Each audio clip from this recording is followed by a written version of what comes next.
E o Botafogo vai com força máxima. A gente, o Botafogo tem uma folga maior para rodar, claro que é desgastante, enfim, já fez um pouco desse controle do time no jogo contra o Juventude, anterior ao jogo contra o Palmeiras. O fato de ter mexido, as alterações também do segundo tempo indicaram nessa rotatividade no elenco e tal, e muita gente que estava já vindo de lesão e precisando ganhar ritmo, que é o caso do Tiquinho, né? Começou no banco, entrou no segundo tempo e o Igor Jesus foi o titular contra o Palmeiras. Ainda não temos uma sinalização tão clara do Arthur Jorge, mas é um cenário de mais tranquilidade por ver o nível de esfacelamento que está o Flamengo e por ter alcançado a vantagem no jogo de ida contra o Palmeiras. Então é uma situação mais estável para o Botafogo, né, de poder fazer essa gestão do time para esses dois jogos. Enfim, os dois principais adversários do Botafogo na temporada estão aí. Vem o jogo de domingo contra o Flamengo, né, o maior rival nesse momento, e o Palmeiras também, por tudo que viveu e pela competição que está envolvida. Enfim, no ano passado e agora nesse calendário desse ano. Acho que são os dois principais. Se tivesse que fazer um recorte da temporada do Botafogo, é o momento mais crucial ali para dizer a que veio o Botafogo nesse ano de 2024, eu diria que é justamente de quarta-feira para cá, né? Nesse intervalo aí entre dois jogos contra o Palmeiras pela Libertadores e o jogo contra o Flamengo no Newton Santos pelo Brasileirão. Então, acho que esse é o cenário mais favorável ao Botafogo nesse momento por conta disso tudo. Daqui a pouco, Hernan e Danilo, eu vou perguntar para vocês a resposta da nossa enquete, hein? Não pode ficar no muro. Mas vamos ouvir o que o Tite falou depois do jogo e como ele estava? Eu queria estar errado, gente. Palavra de honra, eu queria estar errado para falar de calendário. Mas olha aí, cara. Olhem o que está acontecendo. Não precisa. Oi, me ajuda? Tem uma série de pessoas de vocês na imprensa conscienciosas. Tá pistola mesmo, Danilo, tem razão. E só que também o que ele fez, né, para ajudar nesse calendário quando ele podia? Eu tenho essa dúvida, viu, Domi? Eu fico sempre na dúvida do quanto, assim, ele, dentro da CBF, obviamente, ele pode discutir com o presidente da hora, da época, e falar, vamos melhorar, vamos fazer aquilo, tal. Mas, ao mesmo tempo, ele, como técnico da seleção, eu acho que ele tem que convocar quem ele acha que está melhor, como o Dorival vai fazer agora, e pronto. Eu tenho sempre essa ponderação. Porque, para mim, o erro é de quem organiza o campeonato, de quem organiza o calendário, então da CBF, e por mais que a CBF entregue o calendário para os clubes assinarem e tal, eu não consigo tirar os clubes da equação. Por quê? Porque quando você vai falar com Corinthians, São Paulo, Palmeiras e Santos, e eu fiz isso pessoalmente, quando na última vez o Paulistão foi renovado por 4 anos, ou 5, agora não me lembro, mas 4 ou 5 anos, nesse atual modelo, com a Record, com o YouTube e tudo mais, eu fui lá na sede da Federação Paulista no evento e fiz questão de perguntar um por um. Olha, vocês estão renovando por mais 5 anos esse calendário, desse jeito que vocês criticam e que falam que tem lesão e que reclamam. Chega lá em agosto, tá todo mundo reclamando. Por quê? Ah, veja bem, é que o Campeonato Paulista, ele nos dá um dinheiro muito importante e tal. Beleza. Aí você vai conversar com as federações e com os outros clubes, que às vezes os campeonatos nem dão tanto dinheiro assim. Ah, não, mas é porque o voto pro Edinaldo, não, porque a nossa composição política. Então, ok, a CBF entrega um papel para os clubes assinarem, mas os clubes também só vão reclamar em agosto e em setembro, quando eles começam a se ver prejudicados. Ninguém faz nada. E olha, eu era pequenininho, já vi o Hernan na televisão, porque o Hernan já é mais velho, eu já vi o Hernan nas mesas redondas, e ele já tava, essa discussão já existia quando eu era criança, gente. E agora eu tô aqui na discussão e o papo é o mesmo de novo. Então, assim, quando vai mudar? Quando que realmente alguém vai fazer alguma coisa para que isso acabe? Porque senão é uma choradeira circunstancial. Ah, não, agora o Flamengo tem 2 machucados, eu vou chorar. Aí, se agora não, ninguém fala nada, não adianta a gente continuar reclamando quando tiver Pedro machucado, quando tiver o Mike machucado, quando tiver o Marinho do Fortaleza machucado, quando tiver todo mundo hoje. Aliás, isso é até um ponto que eu acho que os flamenguistas devem refletir. Todos os times estão sofrendo com lesões. O DM do Flamengo pode ter seus problemas, mas todo mundo está com essa questão, então é algo muito maior do que só o DM do Flamengo. Então, para mim, enquanto os clubes continuarem nessa de reclamar só na hora de se sentirem prejudicados, a gente não muda nada. E mais, a CBF deu a eles o poder de tentar, de mudar alguma coisa. E o que eles fizeram? Se separaram em 2 ligas e tá cada um tentando ganhar mais dinheiro com televisão. Pensando em calendário? Não. Pensando em gramado? Não. Não. Então não adianta. É isso. Quem que é melhor, na sua opinião? Versão Tite Pistola ou versão Danilo Pistola? Manda aqui no nosso chat. Eu sei que com relação ao Klaus, tá todo mundo fazendo assim, ó. Eu pelo Ninguém menos gosta não falo consciencioso. Que consciencioso, pô? Todo mundo fazendo assim, ó, pro Klaus no nosso chat. E o Exo Rude falando assim, ó, que o Klaus realmente é o melhor hoje. O melhor meio-campo do Palmeiras. Olha lá. André Hernan, Aí é ruim, hein? vamos à pergunta que não Eu... quero calar. As perguntas. Tenho duas para você. Considerando os prováveis times, a gente ainda não tem certeza, como vocês já falaram, mas um mistão de Palmeiras e São Paulo. Quem é melhor? Eu vejo que o Palmeiras, por jogar em casa, por ter a força da torcida e por ter, como gosta de dizer Abel Ferreira, jogadores frescos, como de frescor, né? Não de frescura, que o português de Portugal às vezes tem uns termos que confundem aqui a gente, mas Estevão e Felipe Anderson, Palmeiras é forte, né? Palmeiras é forte. Então eu vejo o Palmeiras ainda favorito pela questão casa, pela questão torcida, diante de um mistão, provavelmente, muito provavelmente, um mistão do São Paulo. Acho que o Palmeiras ainda é favorito. Concorda, Danilo, ou discorda? Eu acho que o Palmeiras é ligeiramente favorito. Naquelas porcentagens, eu dou 55 ou 45. E vocês, chat, mais um tempinho para vocês votarem, hein? Últimos minutos aqui na nossa enquete. E agora eu quero fazer a mesma pergunta com relação a Botafogo e Flamengo, com os prováveis times que vão para campo, André Hernan. Botafogo. Eu acho que o Botafogo está numa questão de confiança muito acima em relação ao Flamengo. E até a questão da Libertadores, a questão da corrida do Brasileirão, eu vejo o Botafogo favorito. Não vou dizer assim, ligeiramente, não vou ficar quase que em cima do muro, que nem Danilo Lavieri em relação ao Palmeiras e São Paulo, mas eu diria que é um 60-40. E aí, Danilo? Se o Flamengo jogar com 100% dos reservas, como indica, e eu acho que o Botafogo ele vai acabar jogando com um pouquinho mais do que reserva, não vai ser o 100%, para mim o Botafogo também é favorito. Para não ficar em cima do muro, 57-43. Olá, Igor, o que a gente Meu precisa Deus. passar aqui nesse programa? Olha, o cara é estatístico aí agora, né? Fazendo as variáveis aí de probabilidade. Pelo menos estou acertando, né? Pelo menos estou acertando a soma. Tem que dar 100%. O problema é exatamente, é fazer um 80-40 aí, né? Enfim, mas isso é outro departamento. Só não chama o Casão. Mas aí, enfim, o contexto é realmente muito mais favorável para o Botafogo, né?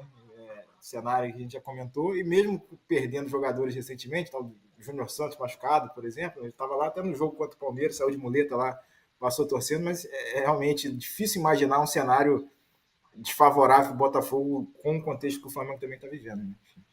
Para esse final de semana, pelo menos. Igor, muito obrigada pelas informações e até semana que vem. Valeu, galera. Voltaremos, hein? Um abraço a todos aí. Descansem, bebam água e se preparem para rodar o final de semana que vai ser tensa. Vai ser tensa. E temos, depois de Tite Pistola e Danilo Pistola, temos o Júlio Ribeiro da Silva mandando um superchat pistola aqui, falando que calendário e arbitragem vão ser a muleta eterna que sempre vai justificar incompetência. Olá. Samir, você que não tem justificativa nenhuma porque é competentíssimo, não precisa colocar a culpa nem na arbitragem, nem no calendário. Bom dia. Bom dia, Domi, Hernan, Danilo, a quem nos acompanha no De Primeira. Estamos à disposição aí para falar do mercado da bola do Corinthians, que tem decisão amanhã, hein? Olá. E eu acho muito bom que a gente fala do mercado da bola do Corinthians, né? Um time com a dívida que a gente sempre fala o tamanho da dívida, mas segue no mercado. Conta aí tudo. Quais as bombas? O Corinthians aguarda ainda, né, as chegadas dos mais recentes reforços. Eu não cravei, não sei se o Hernan é mais corajoso, né? Com Augusto Melo eu tô evitando dar essas cravadas, porque a gente sabe que tudo pode acontecer. O Corinthians tem aí uma conversa bastante avançada com o Héctor Hernández, né, o espanhol de 28 anos, que estava no Chaves de Portugal, né, estava livre no mercado e o Corinthians encaminhando a contratação. E também, né, o Martínez, né, o venezuelano volante, que a gente já falou aqui. O Corinthians ainda visa algumas oportunidades de mercado. Aliás, não é oportunidade. O Corinthians está de olho ainda num jogador de beirada de campo, mas só vai investir realmente se aparecer algum nome viável, né? O Corinthians tentou o Plata por muito tempo e não conseguiu. A questão da volância, fechando com o venezuelano, parece que o Corinthians vai ficar satisfeito. E um lateral esquerdo ainda, mas também nessa condição, né? Só se aparecer algum jogador oferecido que seja um bom negócio para o Corinthians. Por exemplo, o Corinthians fez uma consulta no mercado, não chegou nem ao Benfica, né? Para empresários intermediários em relação ao Roleiser, jogador que era do Estudiantes e hoje pertence ao Benfica. O Benfica pagou aí pouco mais de 50 milhões de reais nele. É um jogador difícil de contratar, apesar de não estar vivendo uma boa fase lá no time de Portugal, mas não passou disso também, não houve nenhuma negociação, o Corinthians não abriu conversas para negociar com o jogador. Então, por enquanto, o mercado da bola do Corinthians continua assim, Domi. E qual deve ser a estratégia para o jogo contra o Fluminense? Oh, desculpa, Hernan, você quer falar? Foi mal. Não, só acrescentar essa questão que o Samir trouxe. Eu gostei do sotaque aí que você para falar do Rollheiser. Aqui a gente fala Rollheiser. Não, é que eu consultei um amigo meu que mora na Argentina, um brasileiro de muitos anos, ele mandou um áudio para mim e falou: Roleiser, amigo. Que eu perguntei a pronúncia certa. Ele respondeu Não, o áudio assim: ó, foi Roleiser, top. amigo. Isso não foi top. Eu é que estou aportuguesando o negócio aqui, ainda mais eu, né, que tenho raízes aí na América do Sul, né, nos países de língua castelhana, deveria tá falando que nem você, mas eu aportuguesei, Rollheiser. Esse jogador, ele foi contratado pelo Benfica, é muito bom jogador, fez ótima Libertadores pelo Estudiantes, né? E é um jogador que hoje está se adaptando ao Benfica. É mais ou menos o que aconteceu, por exemplo, com o Arthur Cabral. Chegou lá, ainda precisou se adaptar, tal. Hoje é um jogador que deve ser negociado, até porque contrataram outro centroavante. Mas no caso do Rollheiser, que acabou de chegar, o que eu ouvi do lado do Benfica é que assim não chegou nada de nenhum clube. Nem estou falando propriamente do Corinthians. Mas o que o Benfica percebe é que há um jogo de cena dos empresários para dizer, ó, ele tem mercado se ele não jogar no Benfica. Então, muitas vezes fica aquela coisa que o Samir falou, intermediário ligando aqui, liga para o Fabinho Soldado, liga para um Augusto Melo, uma pessoa próxima do Augusto Melo, e fala assim, ó, tem um jogador dando sopa aqui, ó, bom demais e tal, e aí começa a uma especulação. Mas o Benfica, pelo que eu soube, entende que há um jogo de cena ali para dar uma forçada para o jogador se sentir importante, né? E que o Benfica o veja como um jogador que tem mercado. Mas por enquanto a tendência é ele ficar lá em Portugal mesmo, para tentar a vaga no time.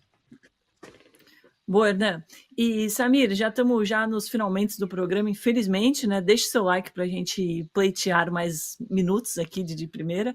Queria saber qual a estratégia do Corinthians para esse jogo contra o Fluminense, qual a expectativa da torcida. Eu já falei, né? Enquanto o Corinthians estiver lá embaixo na tabela, eu vou ficar só aparecendo no finalzinho, já entendi.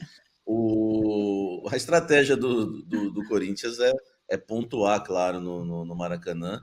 Tem aí mais um desfalque importante, que é o Ranieri, viu, Domi? É um volante que acabou sofrendo, mais um volante, né, que acabou sofrendo uma lesão muscular.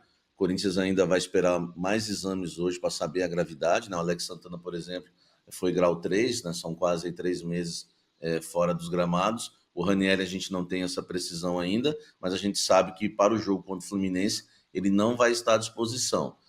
Tudo indica que a dupla de volantes, né, seja formada por Breno Bidon e o Charles, né, jogadores que não são os titulares, claro, também não vêm fazendo bons jogos, inclusive quando entram em campo. E tem também a questão do Rian. Fica a dúvida, né, se ele vai entrar com os 3 volantes, Rian e Charles, ou Bidon e Charles, ou Bidon e Rian. A gente vai aguardar no treinamento de hoje ainda para colher essa informação e saber como que ele formou o time titular. Mas a grande dúvida agora é o meio-campo. Existe ainda uma possibilidade de ele colocar o André Ramalho como volante? Acho difícil, porque ele teria que repetir aquele trio, né, de zagueiros que jogou na última partida com Gustavo Henrique, Félix e Kaká. Acredito mais no André Ramalho como zagueiro mesmo e quem sabe ele entrando com o Rian e Charles e até o Bidon, né? Não sei como se ele vai montar esse time realmente. Ele tem jogado no 5-4-1 sem a bola e tem atacado aí com linha de 3, né? Começado com um 3-4-3, um 3-4-1-2, né? Que a gente já tem discutido aqui, até o PVC também tem colocado na prancheta. Então esse é o time do Corinthians. Agora, os 11 ainda, né? Ainda a gente vai ter que aguardar o treinamento de hoje para saber como que o Corinthians entra em campo para reencontrar Mano Menezes, Dono. Danilo, para esse jogo aí, qual que é a sua porcentagem, seu favoritômetro? 60-40 para o Fluminense. Concorda, Renan? Ah, meu Deus, concordo. Pior que eu estava pensando aqui, puxando na memória, eu estava em Itaquera no primeiro turno e foi um jogaço do Corinthians em cima do Fluminense, que ainda era dirigido pelo Fernando Diniz, e o Corinthians era o Corinthians do Antônio Oliveira.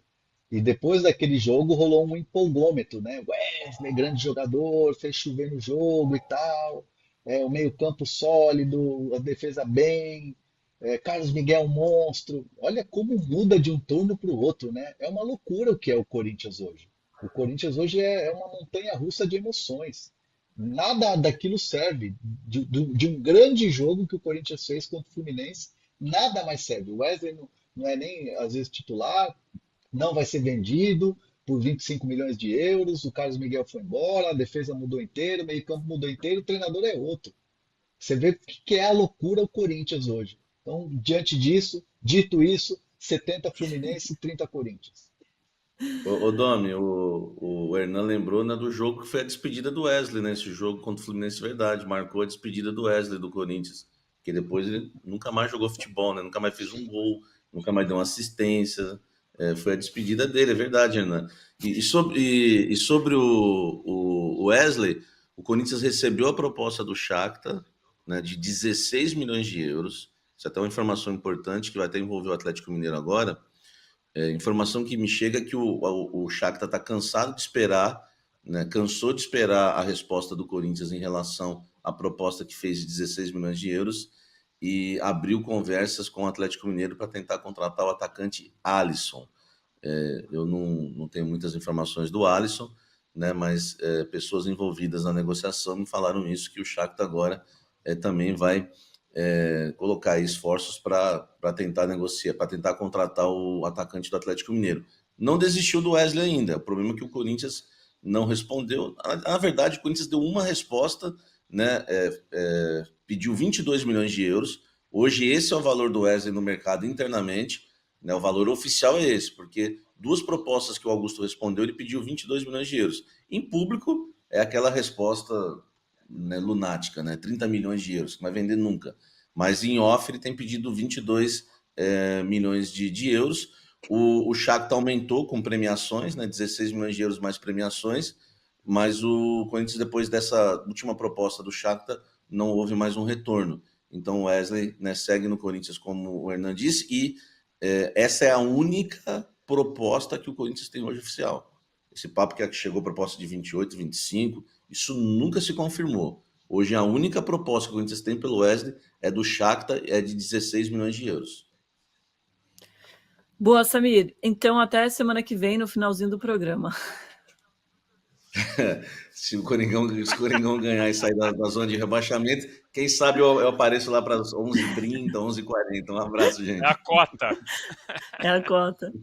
Ó, lembrando que na sequência tem um programa Onde Assistir para você ver os jogos do Brasileirão, onde vai ser, do Santos na Série B e também do UFC 305. André Hernan, muito obrigada. Segunda, estamos de volta.